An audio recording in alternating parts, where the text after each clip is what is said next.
presentamos Tiempo de Dios con el pastor Ezequiel Molina Hijo. Una palabra de fe que puede transformar tu vida.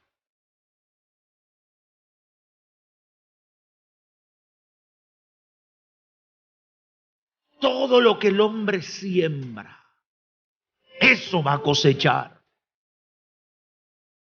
No me canso de repetirle a la gente que hay que vivir todos los días creyendo que Dios cumplirá su promesa en nuestras vidas.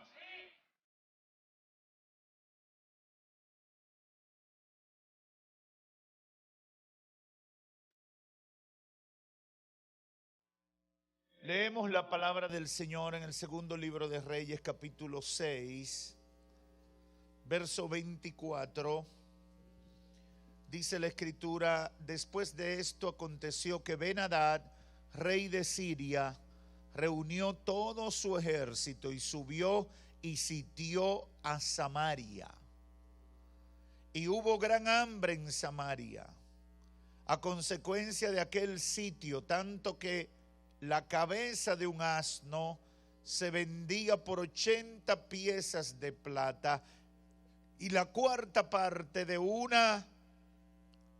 cab de estiércol de palomas por 5 piezas de plata. Y pasando el rey de Israel por el muro, una mujer le gritó y le dijo: salva, rey, señor mío. Y él le dijo: si no te salva Jehová, ¿de dónde te puedo salvar yo? ¿Del granero o del lagar? Y le dijo el rey: ¿qué tienes? Ella respondió: esta mujer me dijo: da acá tu hijo y comámoslo hoy, y mañana comeremos el mío. Cocimos pues a mi hijo y lo comimos. El día siguiente yo le dije: da acá tu hijo y comámoslo. Mas ella ha escondido a su hijo. Cuando el rey oyó las palabras de aquella mujer, rasgó sus vestidos y pasó así por el muro. Y el pueblo vio el cilicio que traía interiormente sobre su cuerpo. Y él dijo: así me haga Dios y aún me añada, si la cabeza de Eliseo, hijo de Safat, queda sobre él hoy. Yo sé que hay historias en la Biblia que uno no la lee tan frecuente, y esta probablemente es una de ellas. Pero ciertamente la Biblia está llena de historias poderosas que nos muestran las actitudes de los seres humanos en las diferentes situaciones que se pueden presentar y la intervención o participación de Dios en esas situaciones para explicarlas, pero sobre todo para ayudarnos a superar situaciones similares que nosotros podemos enfrentar en la vida. Y hoy, con la ayuda del Espíritu Santo, quiero que meditemos en esta conocida historia de casi 9 siglos antes de Cristo, donde el pueblo judío experimentó una profunda crisis económica. Yo sé que cuando estábamos leyendo estos versos, desde el 24 en adelante del segundo libro de Reyes, capítulo 6, a veces hay cosas que uno no entiende en la Biblia porque están contextualizadas a un tiempo que nosotros no manejamos. En efecto, imagínense que todo esto que estaba diciendo de la crisis económica que estaba pasando, imagínense que hubieran dicho la libra de carne que costaba 100 pesos, en días pasados hablaban mucho del pollo, que costaba 75 pesos y de repente estaba en más de 100. Eso era lo que estaba describiendo con la cabeza de asno y el estiércol de palomas. Cosas que se usaban en el día a día y de repente estaban sobrevaluadas. ¿Por qué? Porque el ejército de Siria sitió a la ciudad, lo cercó. y no permitía que entraran ni camiones de víveres, ni camiones de combustible, ni comerciante con mercancía importada. No permitía que nada entrara a Samaria. Por tanto, todo comenzó a acabarse. Y el que tenía algo le puso precio caro. Porque eso es lo que pasa regularmente. Si usted quiere algo que está escaseando, van a especular y le van a poner el precio que la desesperación lleve a la gente a pagar. Y aquí está este cuadro, el pueblo judío experimentando una profunda crisis económica y social, y entonces se presenta la reacción del liderazgo político de Israel y la intervención divina durante el proceso a través del profeta Eliseo. Creo que el Espíritu Santo dará claridad a muchos sobre cuál debe ser la correcta actitud o reacción frente a las crisis que pudieran estar enfrentando o que pudieran venir en el futuro inmediato o próximo de su vida. Y esto con el propósito de que estemos preparados. ¿Cuántos quieren estar preparados para la crisis? Eso se dice fácil, pero no lo hacemos con tanta disposición. Debemos estar preparados. Jesús advirtió que en el mundo habrían aflicciones. Jesús lo anunció. Y aunque algunas personas se han inventado un evangelio que no existe en la Biblia, diciendo que conviértete y no tendrás ni un problemita en esta tierra, todo te saldrá a pedir de boca, eso no es lo que dice la palabra de Dios. Jesús dice, tendrán aflicciones, pero confíen, yo he vencido al mundo. En otras palabras, si yo he vencido al mundo, ustedes conmigo van a vencer también. Y esa es la buena noticia para el creyente que le sirve al Señor. Israel había estado gobernado por reyes que se habían olvidado de Dios. En su vanidad se creyeron autosuficientes y se alejaron de Dios. Precisamente de acuerdo a esto es lo que describe este pasaje que comenzamos a leer. El gobernante era Jorán. Y si yo le digo así el nombre de Jorán, usted quizás no sabe quién es. Pero cuando estudie un poquito las referencias bíblicas, se va a dar cuenta que era el hijo del tristemente célebre rey Acab y de su pagana esposa Jezabel. Que es mutual, ¿verdad? Los padres de Jorán habían conducido al pueblo de Dios a la apostasía. ¿Qué era la apostasía?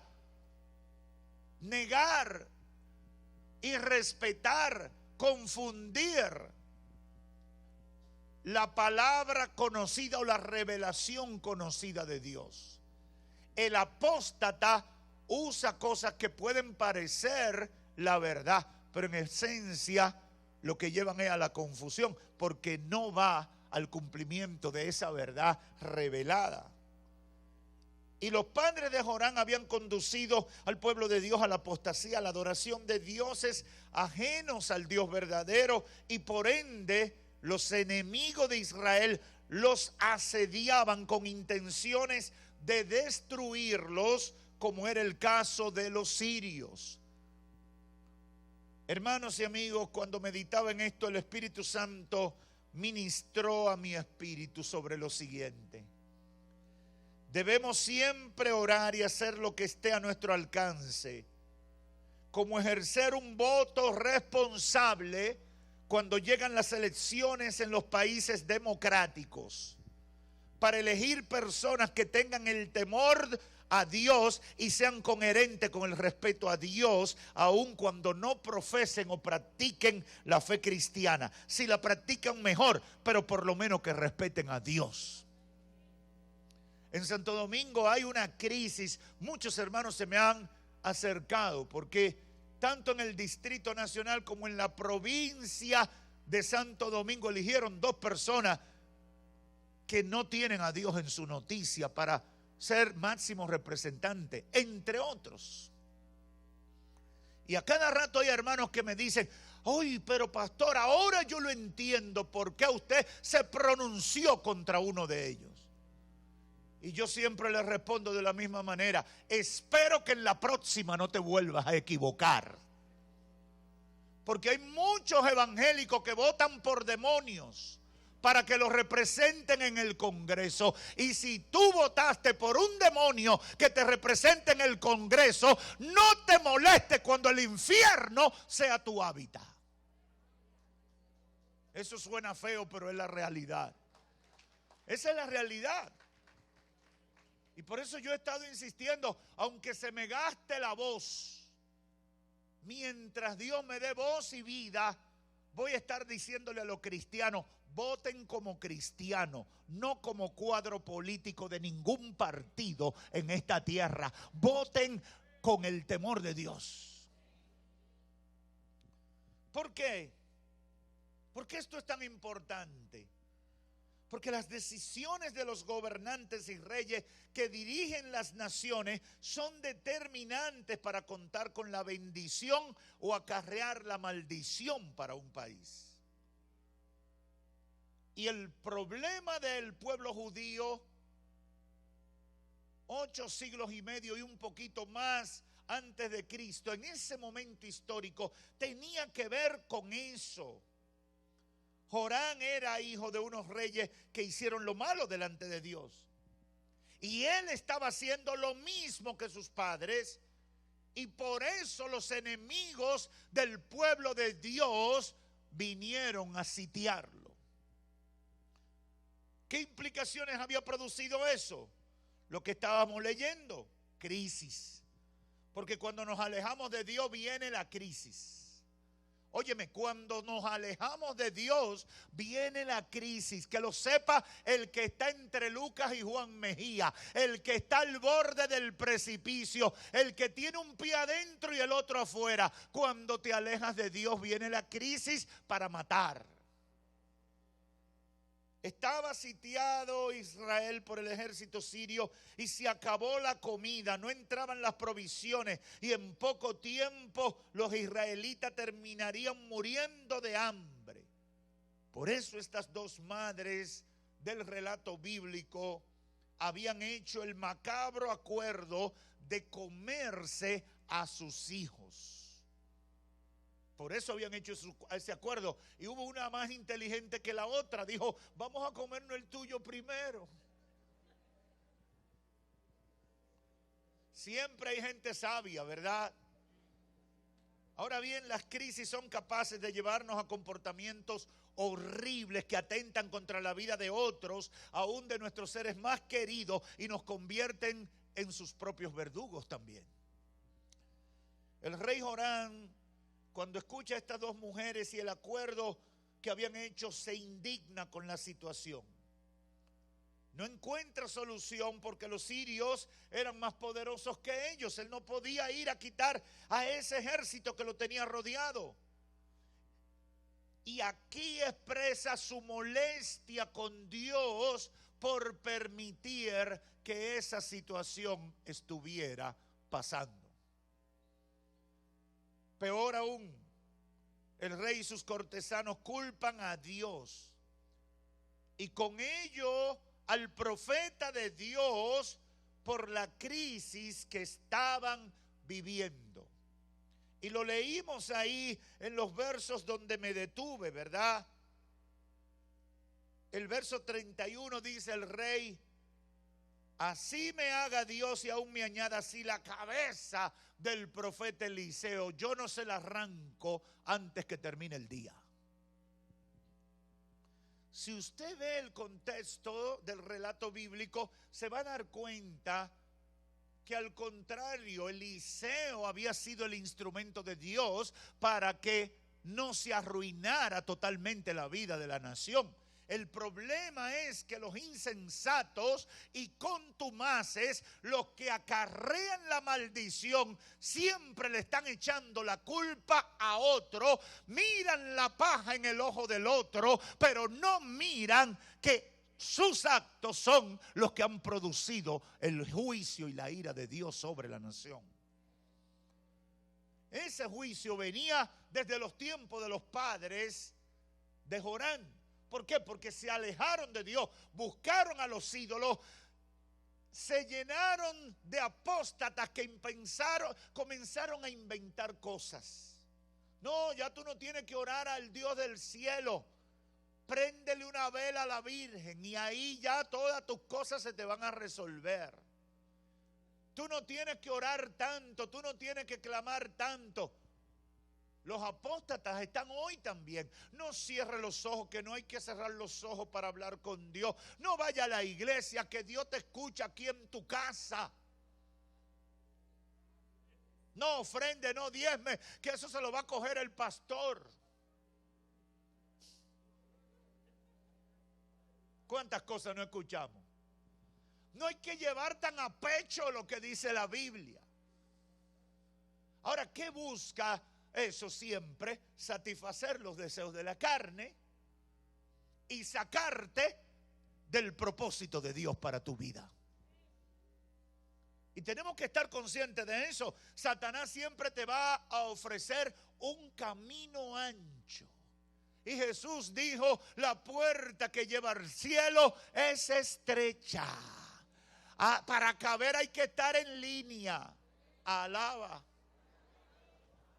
Si estás panzuito de pecado, no vas a pasar por la puerta estrecha. La puerta que lleva al cielo es estrecha. Y eso había pasado, y eso había producido juicio, eso había traído crisis. Y cuando tú te alejas de Dios, los enemigos te ven chiquito. Cuando tú estás con Dios, los enemigos te ven grande. Yo sé que mucha gente está entendiendo lo que yo estoy diciendo. Por eso Satanás se levanta contra el que se aleja de Dios, porque lo ven chiquito, porque el ángel de Jehová ya no está acampando alrededor de esa persona porque dejó de temerle.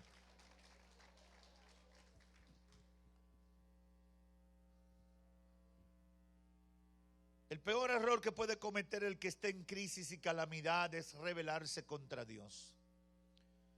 En efecto, esa rebeldía puede provocar que la crisis se agrave, que la ira de Dios se encienda contra ti y tu sufrimiento alcance niveles irreparables. Todo el que esté en crisis, escuche esto: cuando no entiendas lo que pasa, sigue confiando en Dios hasta el final, pase lo que pase. Te lo voy a repetir. Cuando no entiendas lo que pasa, sigue confiando en Dios hasta el final. Pase lo que pase. Tú tienes que decirle al diablo y a sus enviados: seguiré confiando. Aunque me mate, seguiré confiando. Aunque me muera, seguiré confiando. Aunque me falte el aire, seguiré confiando en el Señor. La crisis y la historia de estas dos mujeres indignaron al rey Jorán. Y se despacha culpando al profeta de Dios Eliseo y decide acabar con la vida del hombre de Dios como una forma de culpar a Dios por su calamidad. Antes de pensar en culpables o buscar culpables y pensar que Dios y sus siervos son los responsables de tu crisis, examínate y considera tu conducta ante Dios. Y yo te aseguro que vas a encontrar razones para culparte a ti mismo antes que culpar a otros. Dice el verso 32 que el rey envió un mensajero a la casa de Eliseo con intenciones de matar al profeta de Dios. Pero antes de llegar ya Dios le había revelado al profeta el plan y tomó la medida. Por eso a la gente que piensa que puede hacer lo que le da la gana contra un hijo de Dios, debe saber esto: Dios le muestra a sus hijos las cosas que están por ocurrir antes de que ocurran, para que hagan provisión y se cuiden de los peligros por los que puedan pasar. Yo no sé si usted ha pasado por eso, pero es impresionante. Y los versos anteriores de ese capítulo 6, usted puede encontrar mucho de lo que pasó con Eliseo. Pero yo puedo testificar de lo que ha pasado conmigo. A veces Dios te impide ir a un lugar. A veces Dios te crea una situación para que tú no pases por un sitio. Y todo lo que Dios está haciendo es evitándote un mal, evitándote un accidente. A veces Dios te pone lo que yo diría un peso, una carga espiritual. Y yo quiero decirle, hay que ser sensible al Espíritu Santo y hay que ser sensible a la voz de Dios. Cuando tú no sientes de Dios participar en algo, ir al lugar tal o juntarte con determinada persona, obedécele al Espíritu Santo, porque Dios te está guiando a través de su Santo Espíritu para librarte de la mano de los que conspiran contra ti. Hay que aprender eso. Dios le reveló al profeta el plan y este tomó medidas, y cuando llegó el mensajero para apresarle y darle muerte al profeta, el profeta estaba trancado, con puerta cerrada y sin oportunidad de alcanzarlo. Mire cómo dice, verso 33. Aún estaba él hablando con ellos, el profeta, y aquí el mensajero que descendía y dijo: ciertamente este mal de Jehová viene. ¿Para qué he de esperar más a Jehová? Y dijo entonces Eliseo: oíd palabra de Jehová. Pero me quiero detener antes para resaltar algo. En las crisis, y esto es bueno para los dirigentes, y de manera abierta para los jefes de familia, pero sobre todo a los dirigentes de la nación, a los que tienen algún puesto de autoridad en la nación. Es bueno escuchar esto. Muchas veces los que gobiernan, los que dirigen algún estamento del poder en cualquier nación y en cualquier época, siempre tienen un grupo de gente que dicen ser sus amigos, pero en el fondo lo que son unos bucacheles, unos bucavidas, unos bufones, que lo que están es buscando decirle cosas que ellos creen que le van a agradar al que está en el poder o al dirigente o a la autoridad en ese momento. Y este mensajero del rey Jorán, cuando lo oyó hablando allá en el verso 31, ya él llegó a la casa de Eliseo envalentonado y diciendo cosas feas y en contra de Dios y en contra del hombre de Dios. Yo le digo a la gente que está en autoridad, mire, sacúdase de esa plaga y busque gente de Dios, gente comprometida con la verdad, que le dé el consejo en medio de los momentos difíciles y en las tomas de decisiones complicadas que tienes que tomar. No tenga bufones, busca gente de verdad, que te ame de verdad, que te quiera de verdad y que tenga temor de Dios para darte un consejo sabio en un momento de crisis.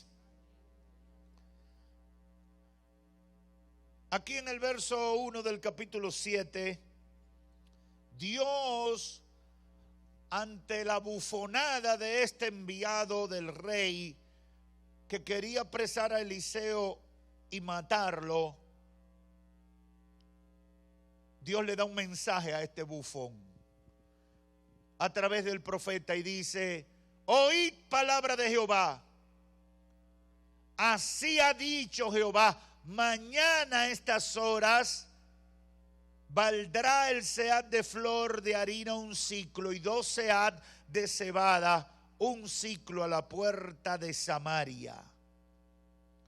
Se lo voy a leer en la nueva versión internacional. Oigan palabra del Señor. Mañana a esta hora, a la entrada de Samaria, podrá comprarse una medida de flor de harina con una sola moneda de plata y hasta una doble medida de cebada por el mismo precio. ¿Qué estaba diciendo el Señor? Mañana a estas horas, ¿qué está diciendo el Señor? Se acaba la crisis. Aleluya.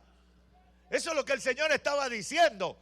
Ellos lo entendían en el contexto del momento, porque estaba hablando de los precios. Imagínense que el dólar está ahora ¿cuánto? 56, 57. Y eso nos esté volviendo locos. Y Dios nos dé una palabra y le diga a todo el mundo aquí: no compren ni un dólar, no compren nada, que mañana, y no será por viernes negro, mañana el dólar estará a 10 por 1. Alaba. Cualquiera dice gloria a Dios, ¿verdad? Es más, cualquiera busca unos chelitos prestados para comprar dólares. Eso era lo que estaba diciendo el Señor. Mañana a estas horas la crisis habrá terminado. Mañana la crisis habrá terminado. No habrá crisis mañana a esta hora. Ahora, cuando usted ve el discurso del rey, ve la conversación de las dos mujeres que se habían comido uno de los hijos y querían comerse el otro. Cuando usted ve el cuadro y ve la expresión del rey que dice: ay, Dios mío, esto es terrible, esto es lo último, qué cosa más difícil. Yo le llamo a eso el clímax de la crisis, el momento de quiebre de la crisis. Yo no sé cuánto han pasado por crisis que cuando se agrava, usted dice: yo nunca pensé que podría resistir al nivel que esto ha llegado.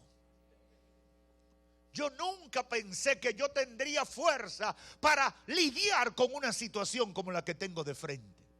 Yo nunca pensé que se pondría tan grave. Y ahí es que Satanás ataca con fuerza, porque el diablo viene con fuerza para decirte: ves, Dios te olvidó, ves, Dios no hizo nada por ti. Yo he venido para decirte algo de parte de Dios. En el clímax de la crisis es el momento estelar donde Dios saca las soluciones poderosas que cambiarán el panorama sombrío en tiempos de refrigerio cuando tú menos lo piensas. Porque si usted lee los dos versos anteriores, va a ver al enviado del rey hasta cierto punto burlándose y diciendo: esto no va a acabar. Este profeta, tenemos que acabar con él. Vamos a crear una situación. Y Dios le da palabra y primero le dice: la crisis mañana se acaba. La crisis se termina mañana. Yo no sé si usted quisiera escuchar eso, que Dios le diga: mañana el cáncer no estará en tu cuerpo. Mañana la deuda será saldada y ninguno de tus acreedores vendrá a buscarte ni a llamarte pidiéndote que pagues, porque yo habré pagado toda tu deuda. Yo no sé si alguien quiere escuchar algo como eso. Mañana tu hogar se restablece. Mañana tu matrimonio se reconcilia. Mañana tu hijo descarriado vuelve al redil. Yo sé que hay gente que dirá: pastor, ahí está usted como los motivadores, haciendo creer a uno cosas que son imposibles. Óyeme, yo te quiero decir algo en el nombre del Señor. El Dios de la Biblia es un Dios para el cual no hay crisis que Él no pueda resolver. El Dios de la Biblia es un Dios para el cual no hay escasez que Él no pueda suplir. El Dios de la Biblia es un Dios que tiene poder para hacer cualquier cosa. solo con la declaración que salga de su boca. Aleluya, aleluya. Yo no sé si aquí hay gente de fe. Aleluya. Dios puede. Dios puede. Sí, Él puede. Aleluya. Él puede. Él puede. Y si tú eres de los cristianos que no creen que Dios puede hacer nada, yo lo siento por ti. Te estás perdiendo lo mejor del evangelio, porque el evangelio es buenas noticias de Dios para la humanidad. Yo estoy expectante de las buenas noticias que el Señor tiene para mi vida. Dios puede cambiar mi lamento en baile de ahora para mañana. Dios puede cambiar mis lágrimas de dolor en lágrimas de alegría de hoy para mañana.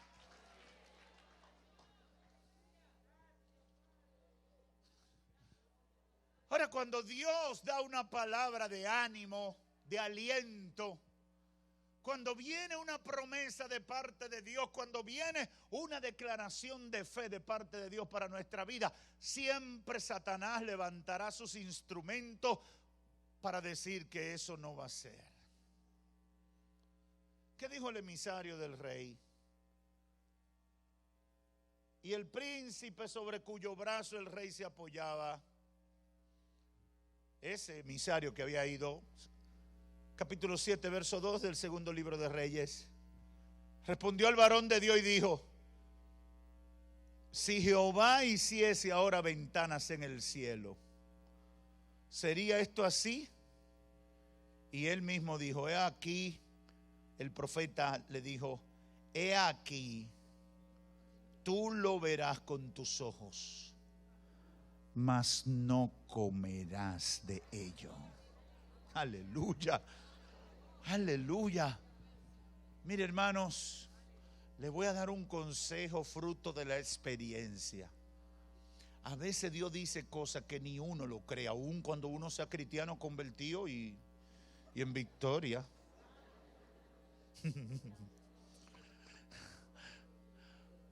Porque hay situaciones que uno no le cabe cómo es que Dios lo va a resolver. ¿Se recuerdan a Sara? ¿Alguien se recuerda de la risa de Sara? Llegaron los ángeles: bendita Abraham, Sara, madre de naciones, de tu vientre Dios. Y le están dando la buena noticia a Abraham, y por allá trata a Sara. Y dice: oye, una vieja como yo, plátano maduro no vuelve a verde, diría Sara, si fuera dominicana. Tenemos la tendencia de poner en duda lo que Dios declara. Yo le doy un consejo fruto de la experiencia: cállese, mejor no diga nada. ¿Qué hacía María? Creo que Lucas es que da esa versión en el capítulo 1 y capítulo 2. Guardaba cuando el ángel se le aparece y le da toda esa declaración: bendita eres tú entre todas las mujeres, de tu vientre el Espíritu Santo hará sombra sobre ti y tú vas a dar a luz al Hijo de Dios. ¿Y qué hizo María? En una habló un chin y dijo: bendito Dios. Pero dice claramente el evangelista: guardaba estas cosas en el corazón. Porque era difícil en el contexto humano. A uno le da brega entender que Dios, yo estoy en olla mañana y que mañana yo voy a tener bendición. ¿Y de dónde? Que yo estoy enfermo y que los análisis y que la tomografía y que la sonografía y que la placa y que la analítica dice que yo estoy mal y que mañana ya mi diagnóstico ¡fup! Eso cuesta, eso cuesta, eso cuesta. Por eso guárdalo en tu corazón. Si Dios dijo, Él está comprometido con hacerlo. Y a ti solamente te resta esperar que Él se manifieste. Esa es la realidad. Esa es la realidad. El mensajero del rey se burló y dijo: ni que abra las ventanas en el cielo. Como quien dice: ¿y quién le va a marchar a los sirios? ¿Y quién va a traer camiones de comida? ¿Y de dónde va a venir la bendición? No preguntes de dónde. No preguntes cómo. No preguntes cuánto. Marta, no te he dicho que si crees. Aleluya. Yo sé que el Espíritu Santo le está hablando a gente que está aquí y a la distancia. No te he dicho que si crees. Quizás hay gente que me está escuchando que Dios le dijo: este será tu año. Y están viendo el calendario. ¿Cómo? Falta un mes y 5 días que mi año. Yo no he pasado. Este es el año que más trabajo he pasado. El año más muerto, el año más frío, el año más difícil. Óyeme, si Dios te dijo que este será tu año, aunque sea el 31 de diciembre a las 11:59 de la noche, Dios puede hacer el milagro que tú estás esperando. ¡Aleluya! ¡Aleluya!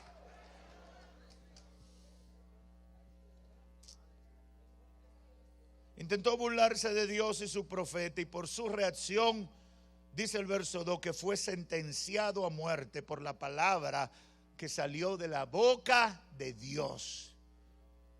La crisis terminará, le dijo el Señor. Lo vas a ver con tus ojos, pero no te vas a comer ni una galletica de eso. ¿Cómo resolvió Dios el problema? Usted lo puede leer más adelante ahí en el capítulo 7, versos 6 al 7. Dios aterrorizó a los sirios, huyeron despavoridos dejando toda la comida, los animales, las armas, las casas de campaña, las provisiones. Yo me imagino, si fuera en el contexto de hoy, los camiones detenidos en la carretera, los almacenes que habían levantado, lo dejaron todo porque el terror de Jehová cayó sobre ellos. A mí me encantan esos pasajes bíblicos que eso pasa. El terror de Jehová cayó y salieron, se embalaron, decíamos antes los muchachos, se embalaron, salieron corridos despavoridos. El terror de Jehová. ¿Usted sabe lo que es el terror de Jehová? Usted ve a los ateos dándose en el pecho cuando cae el terror de Jehová. Usted ve a los indiferentes hasta presinándose. Sí, porque la gente no haya qué hacer, besan la tierra, se tiran de barriga, se quitan la ropa, lo que sea, porque cuando viene el terror de Jehová sobre ellos, se dan cuenta que son un disparate frente a la majestad y a la grandeza del Dios Santo, creador del cielo y de la tierra. En otras palabras, los israelitas no tuvieron que pelear, no tuvieron que tirar un tiro, o una flecha o espada. Y su problema lo resolvió Jehová. Y para mayor dramatismo, los atalayas fueron unos leprosos que estaban marginados de la sociedad. Eso se lo predico otro día. Un grupo de leprosos, porque a Dios le gusta eso. Te manda los mensajes con gente que tú, si le ves la ropa, le ves la cara, le ves la apariencia, a veces tú dices: no, que me lo mande a decir con saco y corbata, pero no con ese. Que traiga un profeta de Kurdistán para yo creerlo, con ojos azules, que parezca un ángel, y yo diga: un ángel, mira los ojos azules, el pelo rubio, y tiene la expresión del Jesús histórico que nos han vendido. Dios le mandó la respuesta con un grupo de leprosos marginados. El mensajero del rey, el boca ligera que había dudado de la palabra profética de parte de Dios, murió arrollado por la multitud que eufórica tomó el botín del ejército sirio que había salido huyendo. La pregunta central de todo lo que he dicho la traigo al presente otra vez. ¿Cómo reaccionas ante las crisis que se presentan en tu vida? ¿Cómo reaccionas? ¿Cómo reacciona usted cuando le dan una mala noticia, cuando algo sale mal? Cuando muchas cosas comienzan a complicarse en su vida, ¿cómo reaccionas? ¿Rebelándote? ¿Rebelándote contra Dios, maldiciendo a Dios? ¿Echándole la culpa al pastor, a los hermanos de la iglesia? En estos días vi en uno de los grupos de WhatsApp una persona, creo que era del Ministerio de Cuidado Congregacional, preguntándose: ¿y qué hace este ministerio? Yo no llamé a esa persona porque el Señor ha dominado mi carácter, pero era con una carga de ironía para avergonzar a los hermanos que están ahí, porque en su juicio no habían hecho lo que esa persona esperaba que hicieran. Y esa es la reacción de gente ante crisis. Se rebelan contra Dios y a veces descargan su furia contra los instrumentos de Dios, como le pasó a Jorán y como le pasó a su enviado, a su príncipe. Óigame, peleé con usted, dele patada a una pared, tírese de un segundo piso si usted quiere, pero no se meta ni con Dios ni con los siervos de Dios. Coma basura, coma tierra, lo que usted quiera. Todas esas cosas raras que hace la gente, hágala si usted quiere, pero cuidadito, cuidado con la gente de Dios. ¿Cómo reaccionas ante la crisis? ¿Rebelándote o humillándote delante de Dios? ¿Cómo reaccionas? ¿Rebelándote contra Dios o humillándote y reafirmando tu fe en Él, aunque no entiendas el curso de los acontecimientos? En estos días he visto a muchos decaer, desfallecer, olvidarse de Dios porque la enfermedad los alcanzó, o porque la muerte de gente conocida no la pueden superar, o porque la crisis económica, la crisis de empleo, etcétera, los ha abrumado. En el nombre de Jesús tengo esta palabra de parte de Dios para ti que estás de esa manera. Sigue creyendo que la salvación está al doblar de la esquina. Sigue creyendo que el poder de Dios de aquí a mañana puede darle un giro de 180 grados a tu crisis, a tu problema, a tu enfermedad. Sigue creyendo que lo que he aprendido en este largo caminar es que cuando más oscurece, el amanecer está más cerca. ¡Aleluya! ¡Aleluya!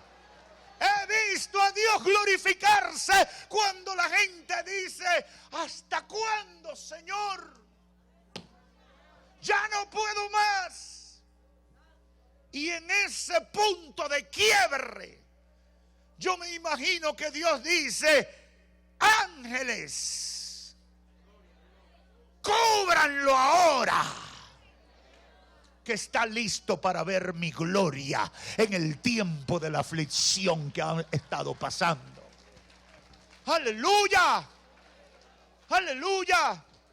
Sigue creyendo que el poder de Dios de aquí a mañana puede darle un cambio a tu situación. Sigue creyendo. La correcta actitud frente a una crisis es seguir creyendo, aunque no veamos la solución. A veces la gente me aborda y dice: ¿hasta cuándo, pastor? Y la respuesta mía siempre es la misma: hasta que Dios responda, hasta que Dios lo haga, hasta que Dios obre. Yo quisiera cortarle los procesos a todo el mundo. Yo quisiera ayudarlo y en vez de un problema de un mes, convertirle el problema en una hora. Pero el único que tiene poder para cambiar tu situación es el Dios del cielo. Y el kairos de Dios es el tiempo perfecto esto para que su gloria se manifieste en nuestras vidas y quede bien, sin trauma, sin secuela, sin problema ulterior. Tengo que terminar porque no me quería emocionar mucho hoy. Pero quiero terminar diciendo esto. Cuando estamos lejos de Dios, nos confundimos y perdemos el enfoque ante cualquier tipo de crisis por el que tengamos que pasar. Por eso hay que estar cerca del Señor. Hay que buscar a Dios en todo tiempo. El rey Jorán es un ejemplo. Indignado por la crisis, en vez de acercarse a Dios y pedir perdón por sus pecados, le echó la culpa al hombre de Dios, Eliseo, y con ello al Dios que le había dado la nación y que le había dado el reino.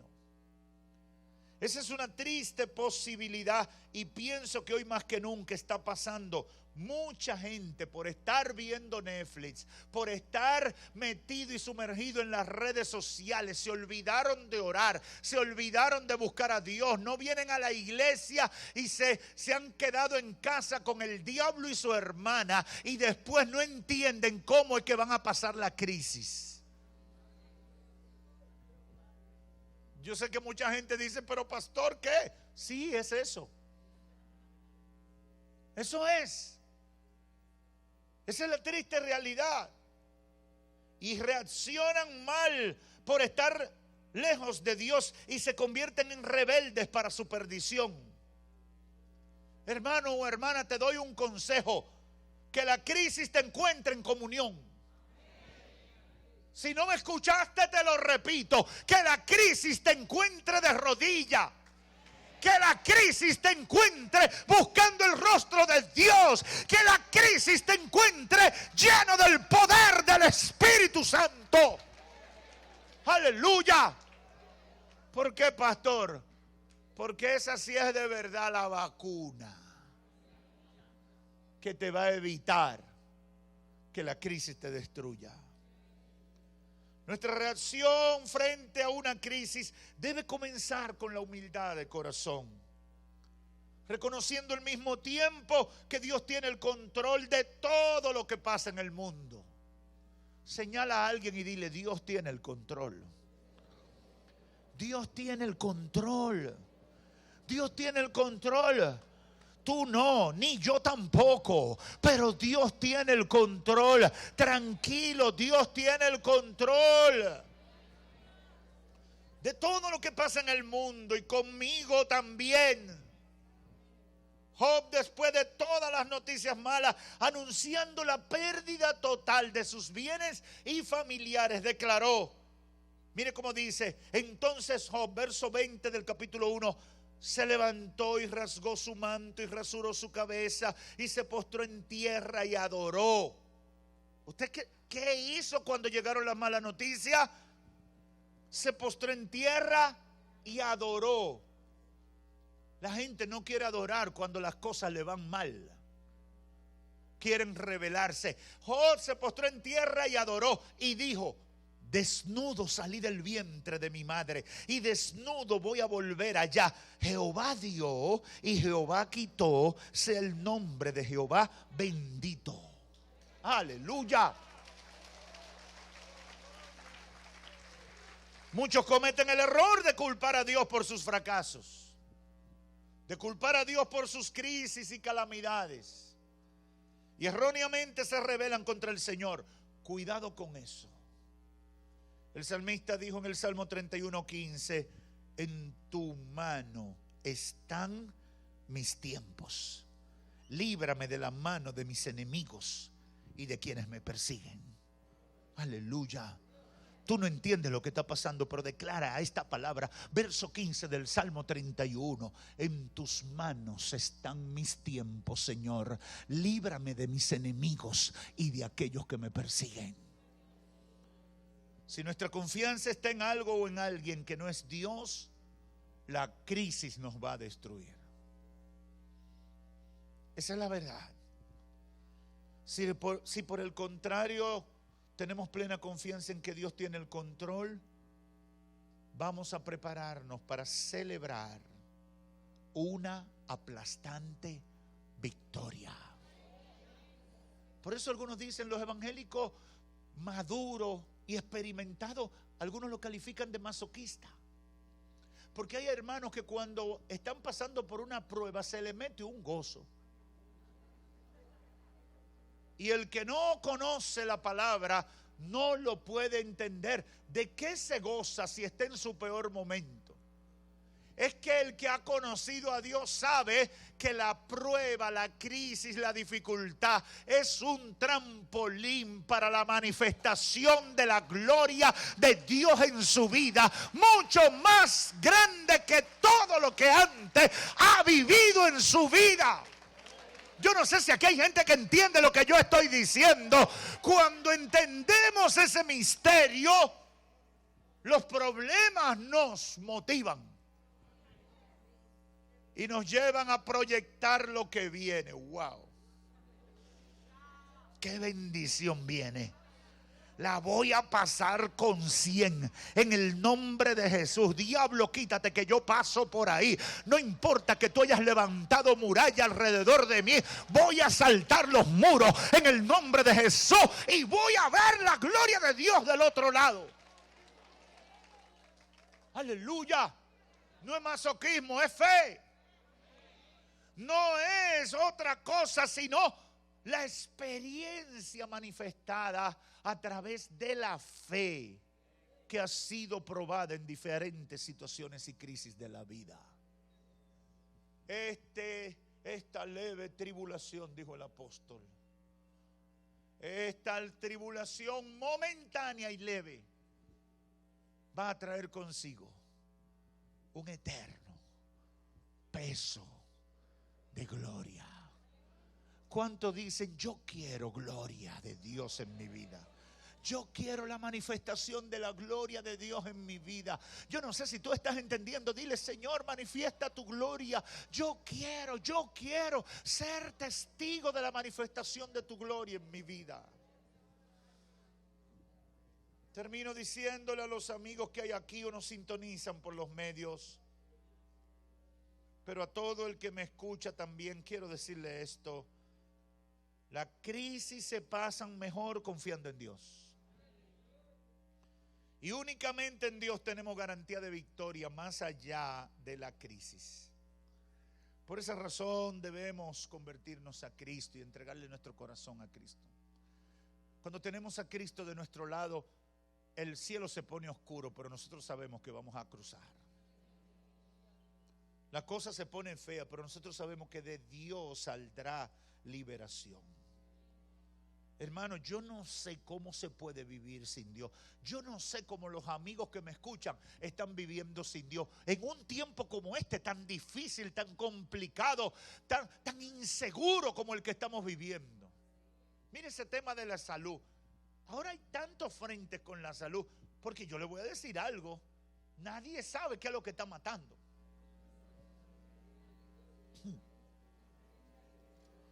Esa es la verdad. Y algunos dirán: ay, pastor, ahí viene usted. Mire, ahora en Europa están con la cuarta ola. Y países como Alemania están cerrando enteras ciudades. Ahora mismo. Esa gente hizo todo lo que se mandaba, todo lo que tocaba, y ahora hay un lío formado.